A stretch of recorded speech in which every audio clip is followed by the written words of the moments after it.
अब नाज़रीन कुछ इंटरनेशनल खबरें हैं, उनकी तरफ चलते हैं। नंबर एक तो ये तेहरान में आसिम मुनीर साहब की मुलाकातें हुई हैं। एक तो वो सदर से मिले, ईरान के वजीर खारजा से मिले, बाकर कालीबाफ से भी उनकी मुलाकात हुई। तो बर्फ पिघलाने की पूरी कोशिश की जा रही है। आसिम मुनीर साहब ने अमेरिका का पैगाम पहुंचाया, क्योंकि अमेरिका आसिम मुनीर साहब पे बहुत भरोसा करता है और वो ये समझते हैं कि ये एक अमरीकी नुमाइंदा है जो ईरान के साथ हमारे लिए बातचीत कर सकता है। ईरान को इस बात का कॉन्फिडेंस है कि पाकिस्तान हमारे साथ है, ब्रदर इस्लामी मुल्क है, तो वो हमारा भी लिहाज करेंगे। तो ये अच्छी बात है कि एक रास्ता खुला हुआ है। बहरहाल पाकिस्तान कोशिश कर रहा है अमन के लिए, और इसके इम्कानात कितने हैं ये हमें अगले 24-48 घंटों में आइडिया हो जाएगा, क्योंकि ट्रंप के एक मुशीर हैं और व्हाइट हाउस के डिप्टी चीफ ऑफ स्टाफ हैं डैन स्काविनियो। इन्होंने B2 बम्बर की एक वीडियो लगाई है। अच्छा, ये तो लगाते रहते हैं लोग, तो इसमें अजीब क्या है? अजीब ये है कि इसी शख्स ने, जो डोनाल्ड ट्रंप का मुशीर भी है, व्हाइट हाउस का डिप्टी चीफ ऑफ स्टाफ भी है, इसने आखिरी मरतबा जब ये वीडियो लगाई थी तो उसके फौरन बाद, एक दिन के बाद, इसराइल ने और अमेरिका ने ईरान पे अटैक कर दिया। एग्जैक्टली वही वीडियो इस शख्स ने दोबारा से लगाई है।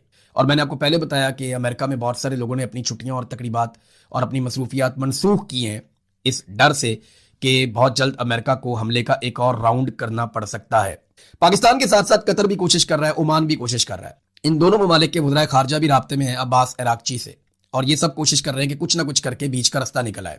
ईरान अगर डोनाल्ड ट्रंप को कुछ फेस सेविंग दे देता है और उसमें ईरान का कुछ बड़ा नहीं जाता, और बदले में डोनाल्ड ट्रंप ईरान को कुछ फायदे दे देते हैं, तो पूरी दुनिया के लिए, खासतौर पे खित्ते के लिए, ये एक अच्छी खबर होगी। लेकिन अगर ये नहीं कर पाते और किसी नतीजे पर नहीं पहुंचते, दोबारा जंग में जाते हैं, तो फिर इस जंग के बाद जो अब जंग दोबारा होगी, मेरी बात आप लिख कर रख लें, फिर उसके बाद दुनिया उस तरह की नहीं होगी जो उससे पहले थी। बहुत सारी चीजें बदल जाएंगी। जैसा कि पिछले ये जो 6 हफ्ते की एक जंग लगी है, इसने बहुत कुछ बदल दिया। अमेरिका की मित बदल के रख दी है। डोनाल्ड ट्रंप ने कहा कि मैंने प्रेसिडेंट शी को जब ये कहा कि अमेरिका की फौजी ताकत बेमिसाल है और वो दुनिया में सबसे बेहतर है, तो उन्होंने डोनाल्ड ट्रंप से इत्तेफाक नहीं किया इस बात पे। ये डोनाल्ड ट्रंप ने खुद ये बात बताई है।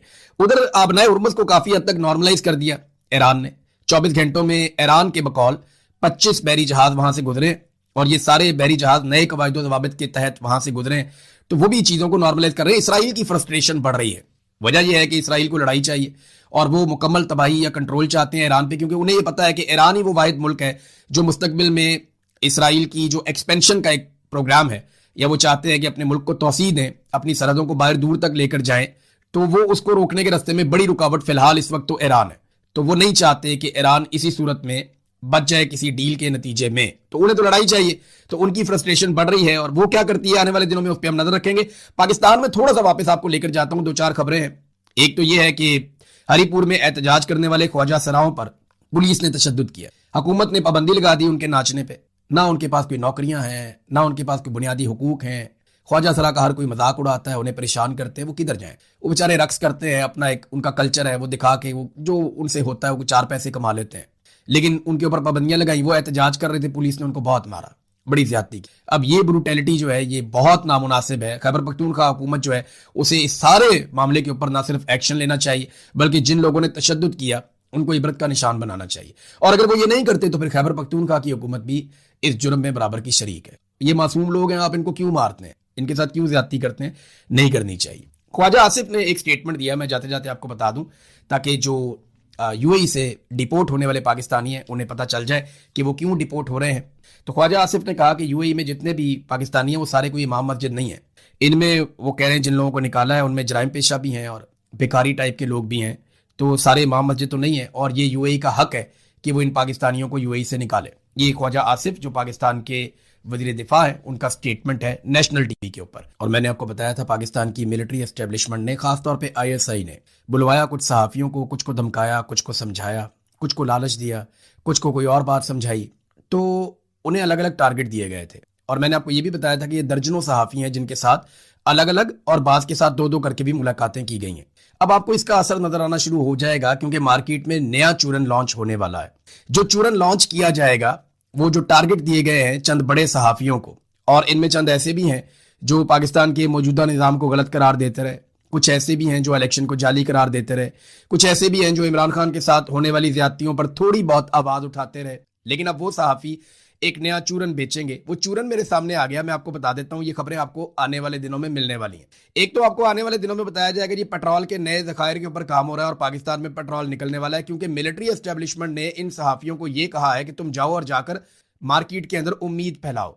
लोगों को ये कहो कि पाकिस्तान बिल्कुल ठीक होने वाला है, हालात बिल्कुल बुरे नहीं है, बहुत अच्छे दिन आने वाले हैं। ऐसी कोशिश आसिम मुनीर साहब के आने के बाद से लेकर अब चौथी मरतबा की जा रही है। एक मरतबा कोशिश की गई इंतखाबात से पहले कि जैसे ही इंतखाबात होंगे तो पाकिस्तान बदलने वाला है। फिर एक दफा कोशिश की गई जब नवाज शरीफ को पाकिस्तान में लाकर रीलॉन्च किया गया, वो कोशिश भी नाकाम हुई। फिर SIFC जब बनाया गया उस वक्त एक कोशिश की गई, जमीन आसमान के कलाबे में लाए गए।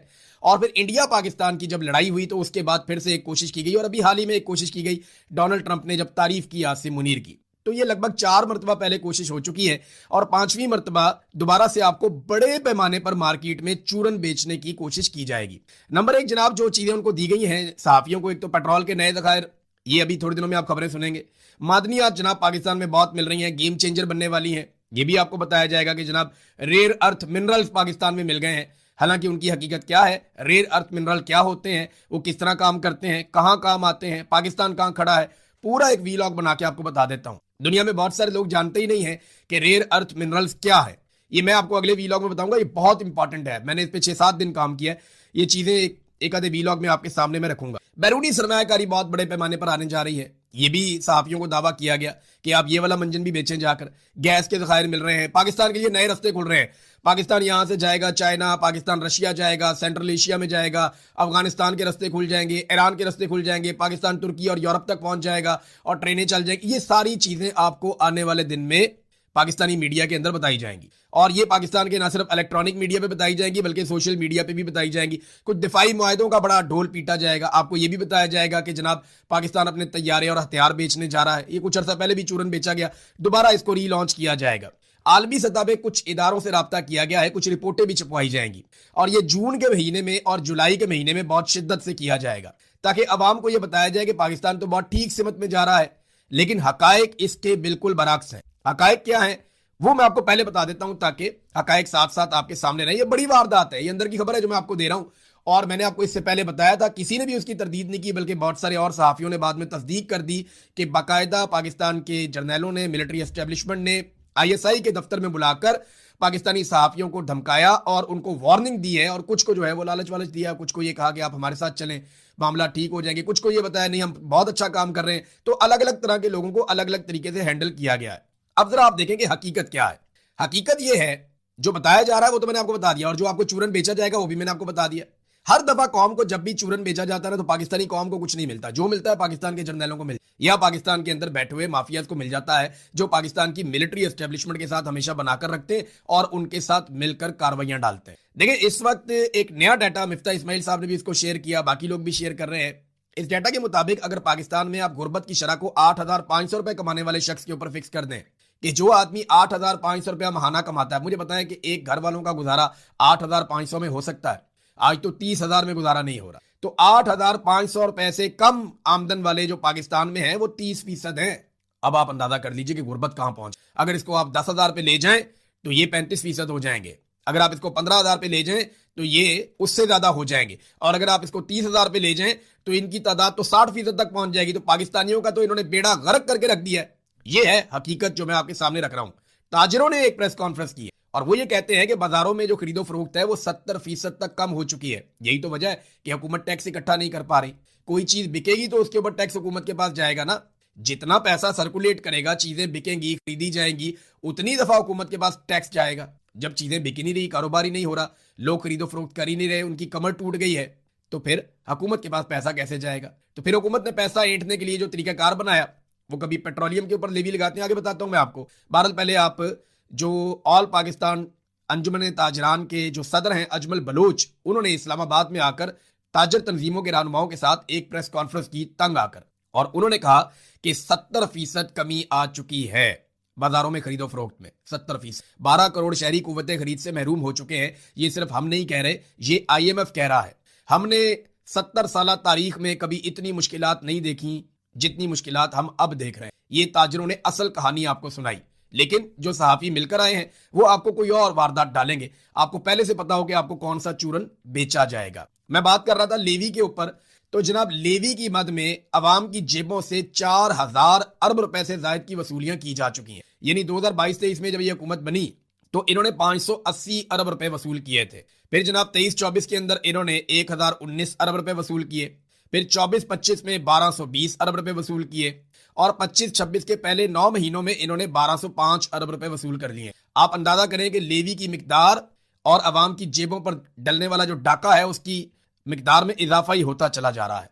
ये भी नाज़रीन एक खबर। और एक और खबर आपको दे कि अगर इतने ही अच्छे मुआशी हालात हैं तो पाकिस्तान से सरमाया बाहर क्यों जा रहा है। मोहसिन नकवी ने अपने मुंह से कहा कि 100 अरब डॉलर गुज़िश्ता चंद साल में पाकिस्तान से बाहर चले गए। इन्हीं के दौर में, आसिम मुनीर साहब के दौर में, पाकिस्तान से बाहर 100 अरब डॉलर पाकिस्तानी लेकर चले गए। और ये वो पैसा है जो इलीगल तरीके से, जो लीगल तरीके से गया वो अलग है। एयरपोर्टों के ऊपर पाबंदियां लगी हुई है कि पाकिस्तान छोड़कर कोई आदमी बाहर ना जाए। इसके बावजूद बेहतर मुस्तकबिल और रोजगार की तलाश में इस साल के पहले 4 महीनों में 2.5 लाख से ज्यादा पाकिस्तानी बैरून मुल्क मुंतकिल हो गए। अब ये ऐसा नहीं है कि सारे के सारे मजदूरी करने चले गए। इनमें 1078 डॉक्टर है, इसमें 2000 इंजीनियर हैं, 419 नर्सेज हैं, 1650 अकाउंटेंट्स हैं, 9500 कुक्स हैं, 1235 इलेक्ट्रीशियंस हैं, 818 मैकेनिक्स हैं, 550 कंप्यूटर माहिरीन हैं और 1.5 लाख मजदूर इसमें शामिल हैं। ये पाकिस्तान के साथ हो रहा है। एक तरफ आपको पाकिस्तान की मिलिट्री एस्टेब्लिशमेंट सहाफियों पर दबाव डालकर एक अलग पाकिस्तान की पिक्चर दिखाएगी और दूसरी तरफ जो रियल पिक्चर है वो आपको पाकिस्तान के अंदर से जनरेट होने वाले आदादो शुमार दिखाएंगे। एक और कार्रवाई पाकिस्तान में डाली जा रही है। वो कार्रवाई अंसार अब्बासी साहब ने रिपोर्ट कर दी। हालांकि अंसार अब्बासी साहब नॉर्मली ऐसी चीजें रिपोर्ट नहीं करते, लेकिन मैं रियाजुल हक साहब की वॉल से ये खबर आपको पढ़ के सुना रहा हूं। आइंदा से जो वफाकी ऑडिट रिपोर्ट है, यानी अब ये चीजें कैसे छुपाएंगे। एक तरफ तो सहाफियों को तैयार कर दिया कि आपने अच्छा अच्छा दिखाना है, अच्छा ना भी हो तो जो हम आपको कहें आपने अच्छा अच्छा करके दिखाना है कि जनाब हमारे तो खजाने निकल आए, हमारी तो लॉटरी लग गई, पाकिस्तान तो बूस्ट करने जा रहा है, पाकिस्तान तो उड़ान उड़ने जा रहा है। जो आसिम मुनीर का अल्फाज है, उन्होंने कहा कि पाकिस्तान यहां से ऊंची उड़ान की तरफ जाएगा, तो ऊंची उड़ान के बाद हमें बुरी पे बुरी खबर, बुरी पे बुरी खबर मिल रही है। तो ऐसा लगता है कि ये लोग जमीनी हकायक से आगाह नहीं है। तो जमीनी हकायक क्या है? हालात यहां तक पहुंच गए हैं कि जो वफाकी ऑडिट रिपोर्टें बनती हैं, जिसके लिए बाकायदा इदारे मौजूद हैं जो काम करते हैं, वफाकी ऑडिट रिपोर्ट में से बदउनवानी, बद इंतजामी और फजूल अखराजात और माली खिलाफ वर्जियों के जो मजमूई आदादो शुमार है वो अब शामिल नहीं किए जाएंगे। वो कहते हैं जनाब हमने अब आदादो शुमार ही नहीं डालने, जो चीजें गलत हो जाए उनको बताना ही नहीं है कौम को, और उनके मजमूई आदादो शुमार हम इसलिए नहीं बताएंगे कि उनको इकट्ठा करके ये बताया जाता है जनाब ये देखें कौम का पैसा जाया हो गया। तो अब इस किस्म की वारदातें डाली जा रही हैं। ये अभी मैंने आपको सिर्फ 4 एग्जाम्पल्स दी हैं और ये चारों का डाटा आज ही आया है। महंगाई का डाटा इसके अलावा और इनकी अय्याशियों का डाटा इसके अलावा कि जितना पैसा ये अपनी जात के ऊपर और अपने फिरने टुरने के ऊपर खर्च कर रहे हैं।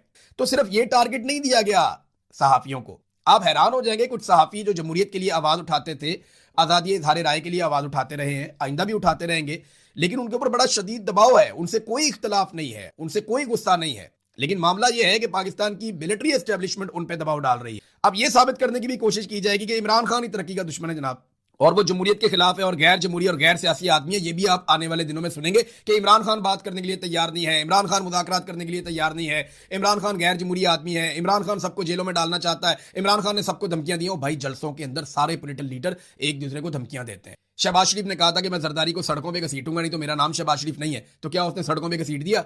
बताएं ना।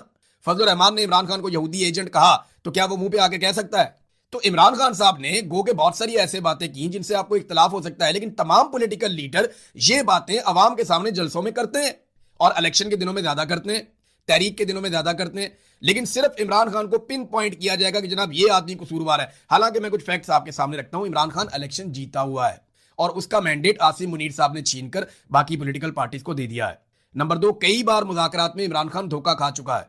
जब इमरान खान साहब की हुकूमत गिराई गई उसके बाद भी उन्होंने मुज़ाकरात किए, उन मुज़ाकरात में धोखा दिया गया। फिर इमरान खान साहब ने दोबारा मुज़ाकरात किए, फिर धोखा दिया गया। फिर इमरान खान साहब को गिरफ्तार किया गया, उन्होंने फिर मुज़ाकरात किए, फिर धोखा दिया गया। फिर जब इमरान खान साहब इलेक्शन जीत गए, उनका मैंडेट छीन लिया गया, दोबारा उन्होंने मुज़ाकरात किए। हत्ता के 26 नवंबर के कत्लेआम के बाद भी इमरान खान साहब ने मुज़ाकरात किए, लेकिन बार बार धोखा दिया गया। हुकूमत ने यहां तक कह दिया कि जनाब हम तो इमरान खान साहब की मुलाकात भी आपकी नहीं करवा सकते, वो इसलिए कि ये तो मिलिट्री एस्टेब्लिशमेंट का काम है।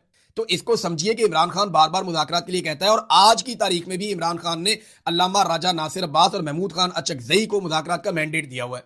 तो ये जो आपको चूरन बेचेगा कि इमरान खान मुज़ाकरात के खिलाफ है, ये चूरन आपने नहीं खरीद। वो सियासतदान है, मुज़ाकरात ही करेगा और उसने कहा है कि मुज़ाकरात करो। फिर पाकिस्तान की मिलिट्री एस्टेब्लिशमेंट की मुदाखलत के खिलाफ और हाइब्रिड निज़ाम के खिलाफ इस वक्त इमरान खान है। मौजूदा हुकूमत तो कहती है कि वो हाइब्रिड निज़ाम की हामी है कि फौज सियासत में मुदाखलत करे, लेकिन इस वक्त माजी में इमरान खान क्या थे, माजी में तो सारों का पता है सबको, हमारी अपनी सोच कुछ और थी। लेकिन आज अगर कोई आदमी इस बात पे खड़ा है कि पाकिस्तान की मिलिट्री एस्टेब्लिशमेंट को सियासत से बाहर निकाला जाए, तो वो इमरान खान है, और वो हाइब्रिड निजाम का हामी नहीं है। वो कई बार कह चुका है कि मैं बदला लेने पर यकीन नहीं रखता। ये भी इमरान खान ने कैटेगोरिकली और क्लियरली अपनी बहनों के जरिए से, अपनी पार्टी के जरिए से कई मरतबा जेल में से पैगाम भिजवाया है। नाज़रीन, इस वक्त वही इमरान खान जाली मुकदमात का सामना कर रहा है, कैद तन्हाई का सामना कर रहा है, मगर फिर भी इमरान खान ने कहा हुआ है कि मुज़ाकरात करो, तो ये चूरन आपने नहीं लेना, कोई भी आपको बेच। अब 18 साल के वोटर के पीछे पड़ गए। मैं राणा सनाउल्लाह साहब का स्टेटमेंट पहले सुन रहा था, अब मैं स्टेटमेंट सुन रहा था कमरुज़्मान कायरा साहब का कि जिस बच्चे को घर के मशवरे में आप शामिल नहीं करते। कायरा साहब, हमारे यहाँ तो ऐसा नहीं होता, हम तो बच्चों को कॉन्फिडेंस देते, उनको साथ बिठाते हैं। जैसे ही बच्चा बालिग होता है 15-16 साल का, उसको साथ बिठा मुशावरत के अमल के अंदर उसको शामिल करते हैं, ताकि वो समझे चीज़ों और वो बेहतर फैसले करने के काबिल हो। और बच्चे बहुत समझदार हैं, सिर्फ उनके मिजाज के अंदर तेजी होती है। नौजवान जब वो सिर्फ मिजाज के अंदर तेजी होती है, और तो कोई बात नहीं होती। कायरा साहब अपने बच्चों की तरफ देखें, फौज के अंदर जो बच्चा भर्ती होता है वो इसी उम्र में भर्ती होता है। यानी बिलावल जब पार्टी का चेयरमैन उसको बनाया गया तो वो 19 साल का था, और आप कहते हैं कि 18-19 साल के बच्चे को समझ नहीं होती। तो फिर बिलावल की चेयरमैनी में आप सबको इस्तीफा दे देना चाहिए था। आप सारे क्यों उसके साथ रहे? ये तो बादशाहत वाला निजाम हो गया ना फिर। तो मेरा ये कहना है कि जो 18 साल से 24 साल तक के नौजवान हैं, अगर उनके वोट के हक पर डाका डाला जाए, तो मेरी बात तुम सारे कान खोल के सुन लो, तुम लोग मेरे छोटे भाइयों की। तुम्हारे लिए मैं नहीं लड़ूंगा, कोई नहीं लड़ेगा, क्योंकि हमारे वोट के हक के ऊपर डाका नहीं डाला। ये तुम्हारा वोट का हक है, तुम्हारे वोट के हक के ऊपर डाका डाला जा रहा है, खुद उठकर लड़ो। अगर तुम अपना हक खुद नहीं ले सकते ना, तो तुम्हारा हक कोई नहीं लेकर दे। 18 साल से 24 साल तक के नौजवानों को चाहिए कि वो अपनी खुद तंजीम बनाए, खुद इकट्ठे हों, खुद ताकत के साथ खड़े हों, चाहे वो स्कूलों में हैं, चाहे वो कॉलेजेस में हैं, चाहे वो यूनिवर्सिटीज में हैं, चाहे वो किसी जगह पे जॉब कर रहे हैं, चाहे वो पढ़ रहे हैं या नहीं पढ़ रहे हैं, कोई काम कर रहे हैं, जहां पे भी ये नौजवान मौजूद हैं, ये इकट्ठे हों और अपने हक के लिए खुद लड़ें। 18 साल से 24 साल तक के बच्चों का अगर वोट का हक छीना जाए, तो खुद खड़े हो जाओ, इनको गिरबान से पकड़ो, 2 झटके दो, ये तुम्हारा हक तुम्हें वापस देंगे। तुम्हारे लिए हम नहीं लड़ेंगे, क्योंकि हमारा हक नहीं छीना जा रहा, तुम्हारा हक छीना जा रहा है। सबसे पहले तुम्हें लड़ना पड़ेगा। जब तुम लड़ोगे तो हम तुम्हारा साथ देंगे, क्योंकि ये तुम्हारी लड़ाई है, तुमसे तुम्हारा हक छीना जा रहा है। ऐसा नहीं हो सकता कि हम तुम्हारी लड़ाई लड़े और तुम बैठकर तमाशा देखो। नहीं, आपको अपनी लड़ाई खुद लड़नी पड़ेगी। मेरे छोटे बहन भाइयों की तरह हो आप सारे लोग। अगर आपसे आपका ये हक छीना जाए तो डट कर खड़े हो जाना।